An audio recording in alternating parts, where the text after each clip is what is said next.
In 2010, Mingyur Rinpoche was traveling the globe, teaching meditation to thousands of people around the world. As a Tibetan Buddhist monk and well-known meditation master, he was responsible for 3 monasteries in Asia and more than 100 meditation groups on 4 continents.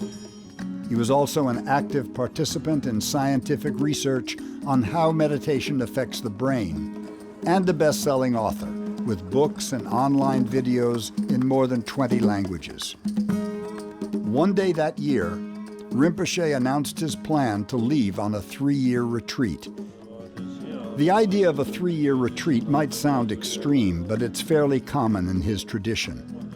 Advanced meditators usually do their retreats in monasteries or hermitages where they're cared for by attendants and study and meditate in relative comfort. But Mingyur Rinpoche had a different idea. For years, he had dreamt of leaving everything behind and living as a wandering yogi with no home, no possessions, and no plan. Just limitless curiosity and a willingness to explore his experience through the lens of meditation. He was inspired by the ancient tradition of wandering yogis who would leave comfort and predictability behind. Instead of waiting for problems, they would actually seek out challenging situations.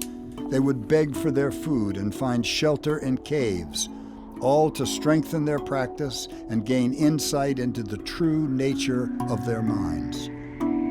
Many, like Rinpoche, dream to practice wholeheartedly in this way. But few actually do it. The harsh reality of having no home and no belongings is different from the fantasy. One tends not to think about the cold, the hunger, the wild animals, and illness. Nevertheless, one day in June 2011, Mingyur Rinpoche walked out of his monastery in Bodh Gaya, India, and away from his life on the international stage to begin just such a retreat. It lasted 4.5 years.